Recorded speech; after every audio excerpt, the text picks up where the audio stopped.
Hello, my name is Cameron Williams. I'm a former fraud prevention officer in the US. And did you know that 40% of K-1 visas are denied? Well, they could make a whole video series as to why. But the fat and skinny of it is the reason the visa was denied is because the visa officer did not believe that the person was going to use the visa for its intended purpose.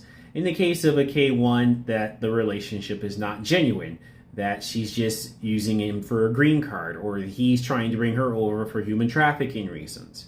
There are many red flags to look out for, but the reason I don't want to list them here specifically is because they depend on the country of the beneficiary.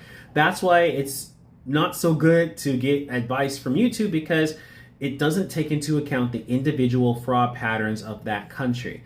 So for example, a fraud pattern in the Philippines would be, I don't know, what's a fraud pattern in the Philippines would be an affluent woman marrying a man twice her age, but has a low income.